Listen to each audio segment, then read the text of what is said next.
right, we are live. Welcome everyone to this webinar. This one here is for all the golfers out there that have aspirations of playing in college, but also have aspirations playing professional as well. I mean, on this webinars, we've had college coaches, we've had parents, we've had our own staff and athletes in the US that have given advice. But for the first time, we've got two professional golfers joining us. We've got Jess and James from New Zealand. We're really stoked to have you both here. How you guys going? Awesome. Thank you so much for having us. Yeah, real good. We're pretty stoked to share some news. So 100%. I mean, I'm excited about this webinar because this is a family chat. You guys looked after me when I came to the Gold Coast. You're now living there, you're playing. Jess, your mum works with us, Pamela. She's been awesome. I know she's watching this, so shout out, Pam. And I think that this is going to be like a really organic conversation. I have to be honest, I did get a list of questions given to me to ask, but we're going to go completely off topic here. I got that. Questions. Yeah, your mum's going to be rolling her eyes right now. But anyway, we're going to get into it. But first, Jess, can you just introduce yourself, ladies first? Tell us about yourself, where you grew up, how you got into the sport. Yeah, so my name's Jess. I'm from Auckland, New Zealand. I started playing golf. I play golf, so I started playing when I was about 7, and then only took it up competitively when I was about 12, 13, which I think was actually quite late in the piece for golfers, especially now it's just getting younger and younger. But I have turned professional in January this year, so that's been a good achievement. But yes, it's come with a lot of highs and lows, but we're here now. So living in the Gold Coast at the moment, just made the move. So yeah, loving it. Good. Awesome. James, introduce yourself, brother.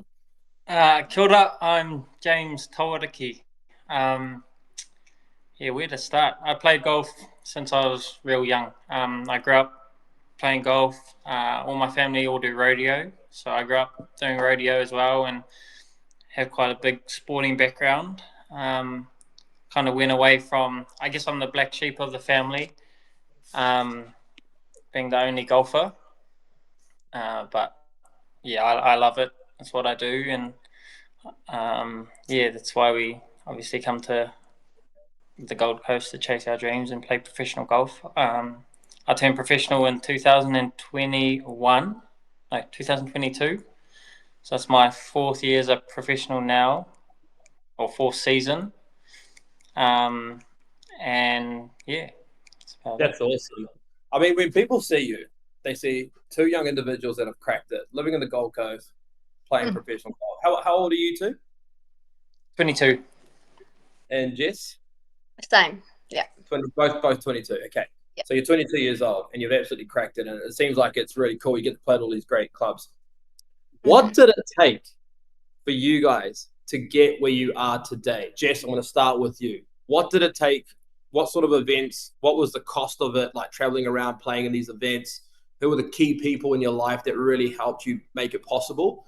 Love to share some light. I just want you to be really blunt with this because I think people see a lot of the glam. We want to pull the covers off it and tell people what it took. Yeah, no, it definitely wasn't all glam. I think probably about 1% of it was. And that's, if you follow me on social media, that's pretty much all I really share. I think for me, for both of us actually, the cost and the financial side of it was probably the hardest part, especially through the last few years of my amateur career and then being professional now. It's just huge costs. So that's been the hardest part. Being in New Zealand, I think, was also a big barrier for me. Just sort of, I don't know, I think you get a little bit complacent being in New Zealand because, you're say one of the best in New Zealand. So you're like, it's easy to get a little bit lazy when actually being the best in New Zealand doesn't really mean anything in the world of golf or even professional golf. So it was a big wake-up call coming to Australia, and even Australia isn't anything like, say, America or Asia. So yeah, the grind's definitely there now. But yeah, I think for me, being in New Zealand, I definitely got a little bit lazy and a little bit complacent. So it's all learning. But yeah, that's a really honest assessment there. That's awesome for these families to hear. That's why they're here. They're here at 8 o'clock at night. I know it's over there 6 o'clock, but they're here to wanting to learn, to get as much information as they can. I mean, James, you're from Rotorua, brother. I mean, there's some good talented athletes that have come out of Rotorua. I just got off the phone with the family. There's a Division 1 basketballer in the US from there, but only a few golfers have made it coming out of like a small region. Tell me a little bit about the challenges that you faced, bro, and how did you get to the place you are today? It's easy to kind of say that I worked harder than everyone else and all that, but there was a certain amount of luck that was involved with getting here as well. Like, it's a tough journey, and especially coming from Rotorua, there's a lot of rabbit holes you can go down, especially at during school years as well. And there's a lot of different sports you can go to, and especially at Rotorua Boys High.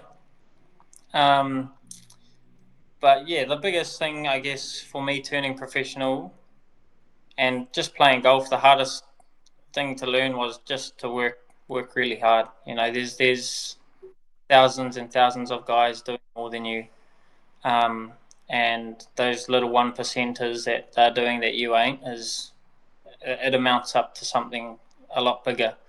And for just for golf specifically, we do a lot more losing than we do winning, and so yeah, it's just a grind, and it's tough, and it's so glamorous on TV, but there's the top 0.1% of the guys you see on tour, and so there's a whole lot of other tours that have all the talent in the world, just haven't had a break yet. So there's a bit of, you gotta also put in the hard work to put yourself in a position where you can have a break.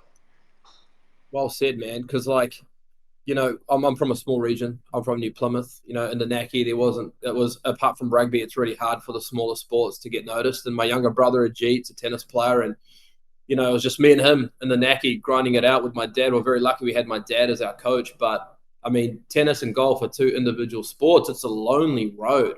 How did you guys stay locked in at a young age and persevere through tough moments? Maybe you traveled, spent this money to go play at a tournament, didn't get the result that you wanted. What gave you the motivation to get back out there on the golf course the next day back home and put in the grind?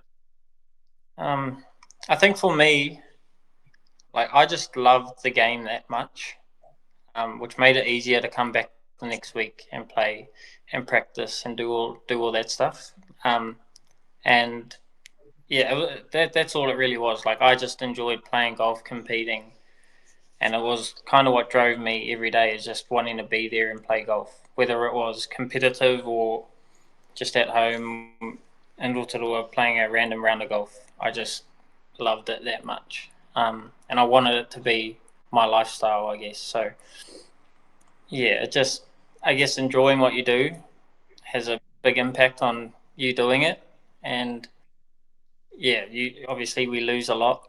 It's hard, and golf's a hard sport, just like tennis.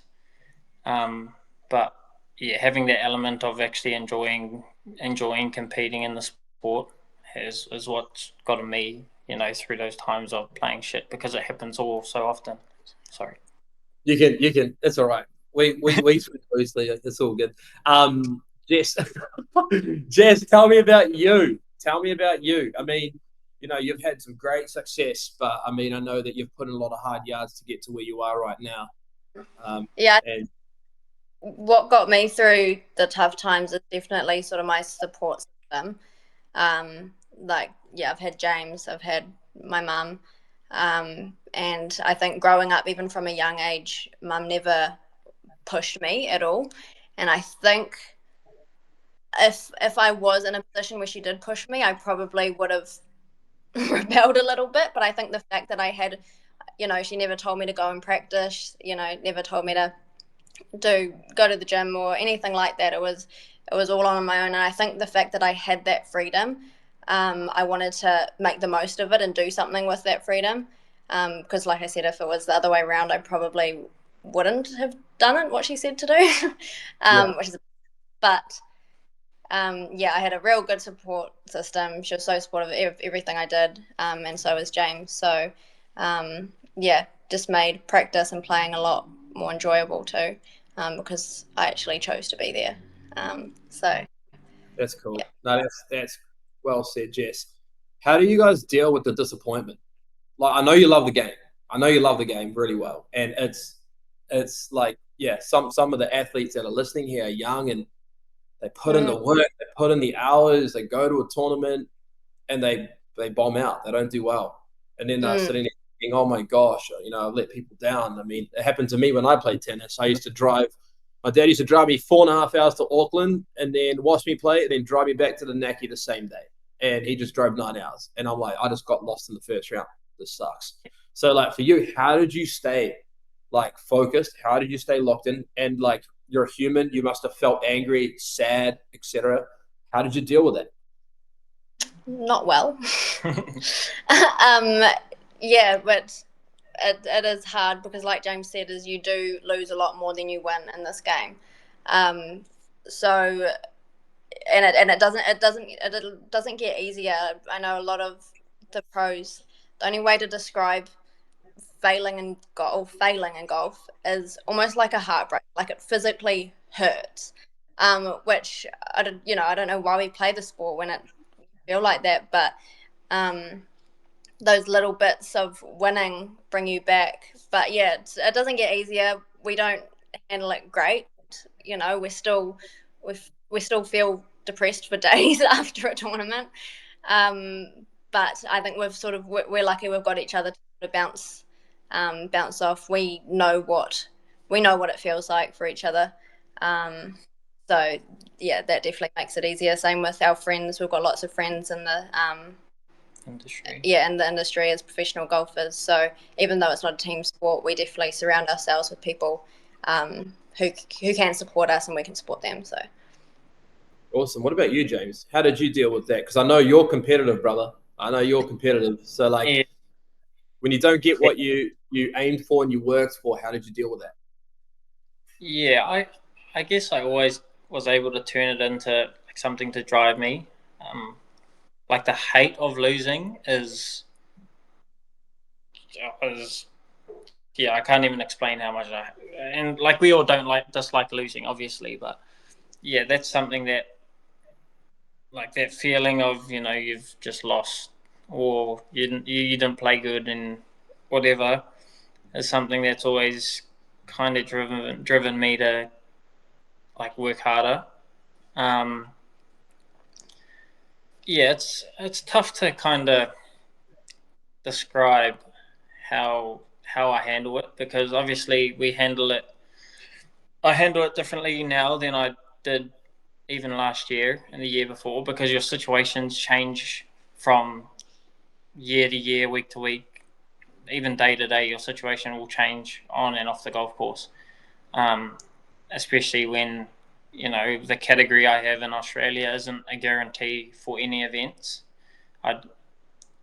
So knowing like an event is the next week isn't guaranteed is kind of a wake up call, and it helps you kind of focus on what you can control now, rather than what's happened and what you can't control. What's both of yours anchors? Like, if you want to reset, do you guys do any meditation? Have you worked with like sports psychologists in the past, or do you go for? Is there something that helps you like lock back in? I know even for me, like at Platform Sports, we got a massive responsibility of working with hundreds of kids and helping them through the college process. And I'll be lying to you if I told you I don't get stressed. And sometimes I have to take a moment for myself in the morning and leave my phone inside and go outside and breathe, and then go to the office and lock in and get it done. Like, everyone's different. What did you guys do? What really helped you that can help some young kids watching this? I definitely went down that meditation path, and I think that helped a lot, because yeah, practicing meditation doesn't only help on the golf course; it really does help with everything, in life, and you practicing it in life, and then it, you know, goes on to the golf course. So I that's something that's really helped me, especially under sort of pressure scenarios. Um, Not necessarily just coming back from a bad round. You sort of just have to ride that one out. But yeah, handling pressure, meditation, and being a lot more present, meditation has definitely helped me. So, it is something that I definitely recommend. Awesome. What about you, James? Do you do anything to help you reset, or? No, I kind of don't. I just I yeah, after a bad week, I just get straight back into it. Like every now and again, I like just force myself not to go to golf and just do something else because like you kind of get into like this tunnel vision where like golf is your whole world, and so when you put everything you have into golf, you kind of forget about the rest of the world and like the assets you have outside of golf as well. And so for me, like yeah, just having a day off and going and doing something else, some other activity, just to kind of take you away, is enough to kind of reset me and get me wanting to be at the golf course, especially after a bad week or bad few rounds. It's easy to just go No. back to doing, but it's a good way to kind of get you keen again and kind of like a breath of fresh air, I guess. Yeah, for sure.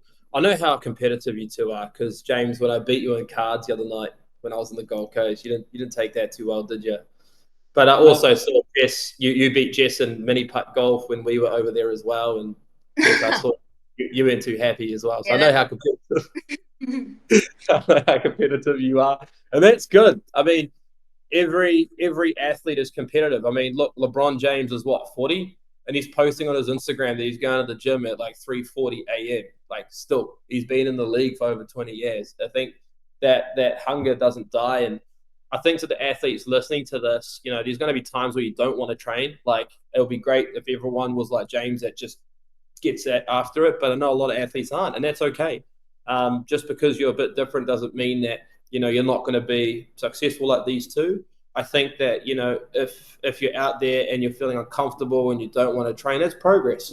Everyone in uncomfortable situations and they push through, they're progressing forward one step further, which is important. I mean, I just filmed some Instagram reels today about this, and I tell people see me talk like this and they're like, "Oh my god, you're so confident and you do all these presentations, etc." I used to get so scared speaking at English classes. I used to try and pull a sickie and not go to English because I was scared of speaking in front of 8 guys.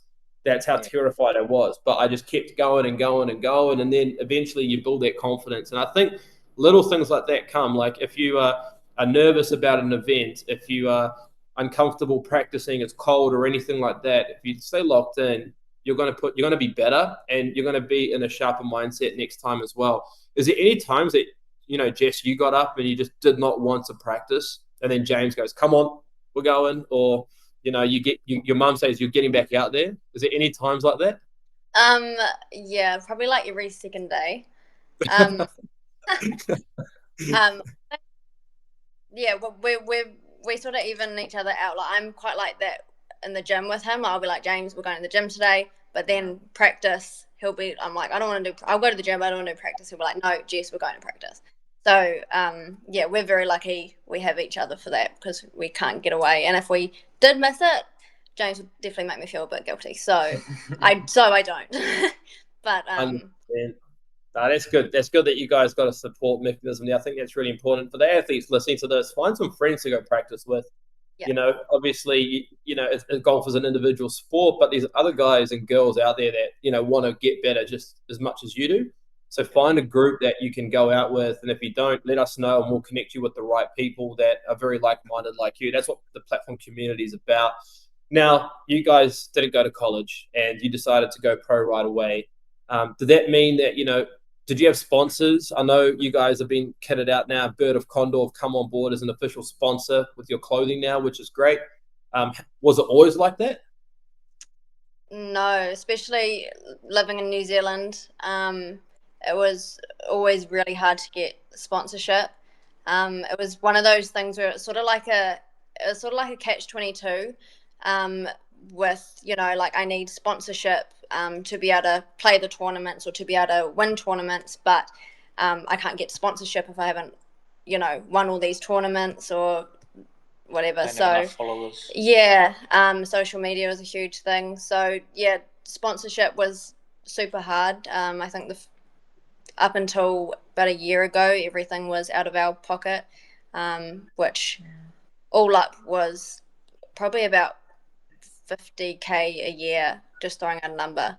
I did have a couple of sponsors. I wasn't paying for everything. Sorry, I didn't have a sponsor until about a year ago. So, yeah, that was tough. But yeah, we're very thankful for Birds now. They're our apparel sponsor, based in Byron Bay. So yeah, they've come on board and helped us out, decked us out. So yeah.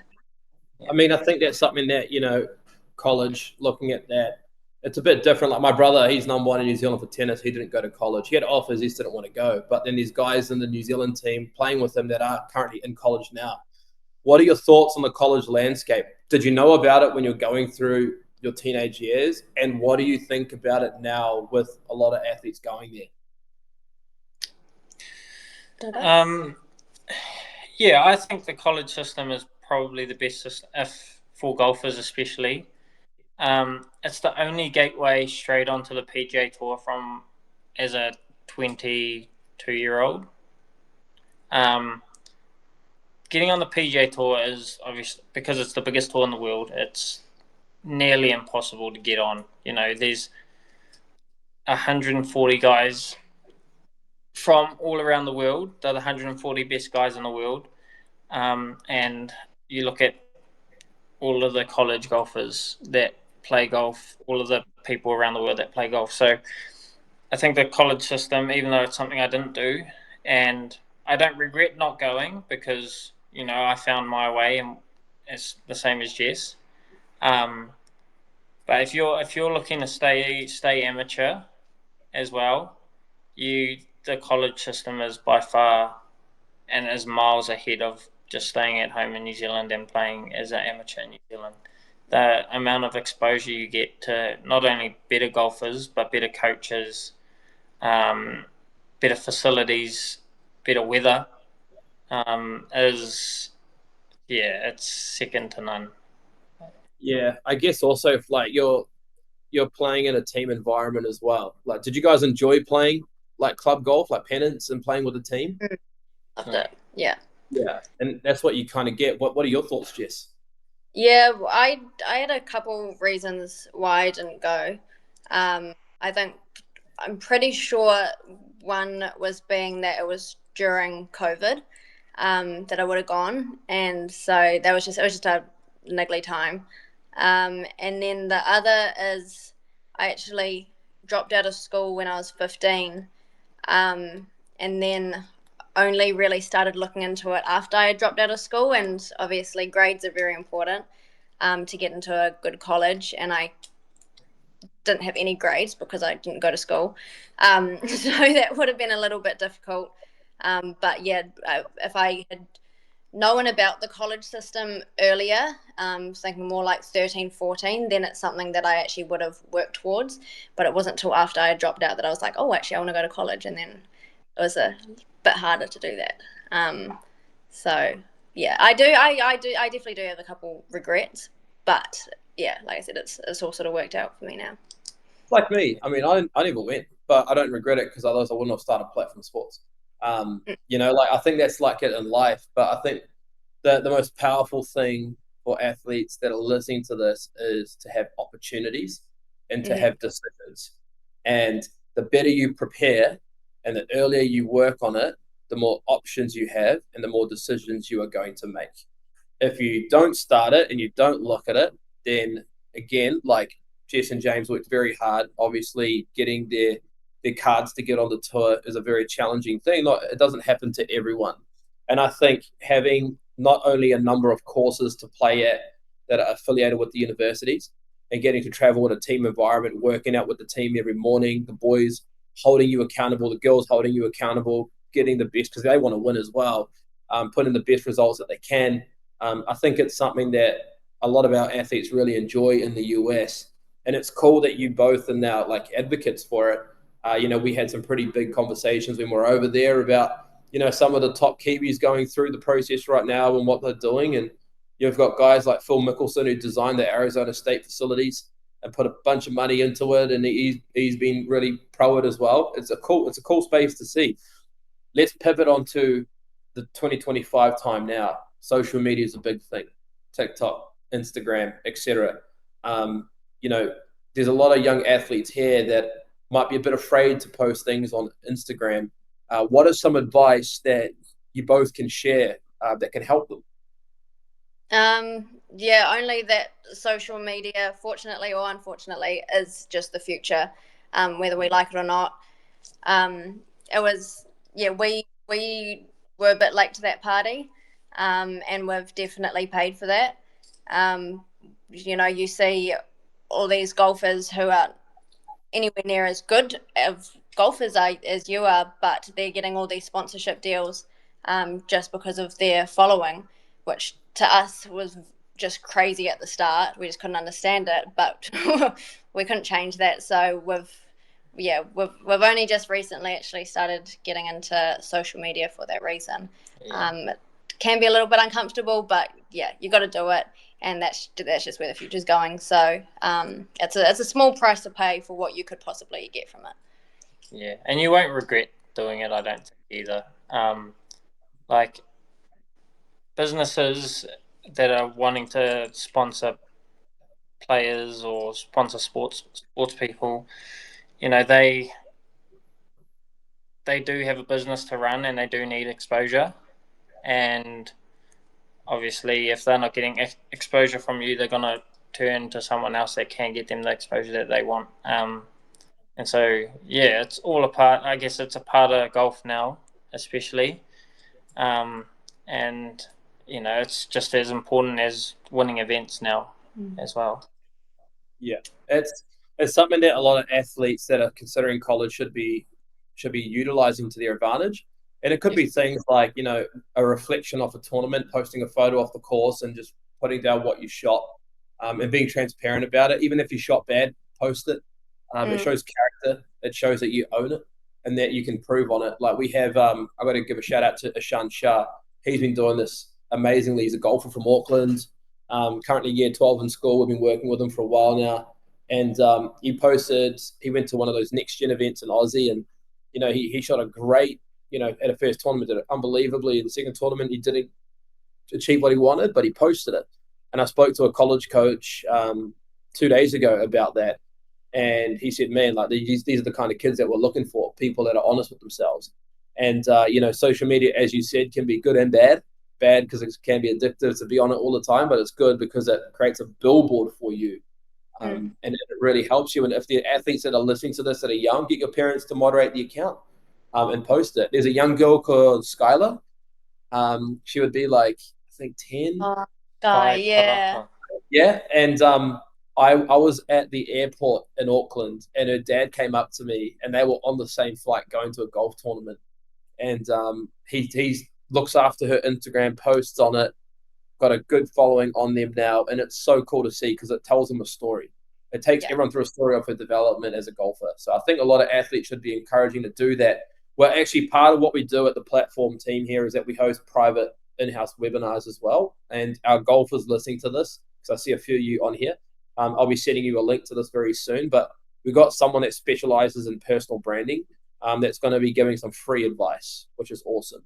So I'll send that to everyone here. But Jess and James, appreciate your time. It's going to really help a lot of families and kids here as well. And everyone that's going to be watching this, we'll send you an email with a link. If you want a free consultation with us, we can have an honest conversation. We can take you through the process and see if we're a right fit for each other. And to our athletes that are on this right now, We're going to be sending you some more information. There's actually a webinar that our athletes need to jump on next week on Wednesday. So Pamela, if you're listening to this, can you please send it to them? That would be great. But yeah, I appreciate you guys. Any last little bits of advice to everyone before we leave you to it? Just go hard. Yeah. My biggest advice I've got two actually. First one would be, if I could tell my younger self, would be to get out of New Zealand as soon as possible. Harsh. I love the country, but it's for golf you have to. Specifically for golf. Yeah. And then the second one is, just surround yourself with good people who are striving for the same sort of thing. Because if I hadn't, I don't think I'd be playing golf. So yeah, that's my advice. But awesome. What about you, James? You got yours. Apart from go hard, I know you've got something, man. I know you've got something. Yeah, pretty similar to what you said. Surround yourself with the right people. The amount of work you put in, you don't get that back out of the sport. So make sure you work hard enough and work enough to a point where you think you deserve it. If you look to your right and there's a guy working harder than you, and you don't think he deserves it, well then you probably don't either. So just work hard until you don't have to introduce yourself. Love that, man. That's so good. You made me fired up. I might go to the gym now. Easy. Well, I appreciate you both. I'm coming over back to the office in September, so look forward to catching up with you both in person then. Really appreciate you all. And to the athletes here, go look up James and Jess on Instagram. We'll send you their pages. Go follow them. They're posting some awesome content. And shout out to Birds of Condor again. That stuff looks sick. That looks so cool. So we've got a potential giveaways coming up, eh? Yeah. And just to the athletes that are on now, if you guys also need any advice from us, our DMs are always open because we would have loved to be able to reach out to professionals when we were younger, just to ask literally anything. No questions are silly questions. So yeah. Easy. Appreciate you all. Platform family, eh? Exactly. That's how we do it.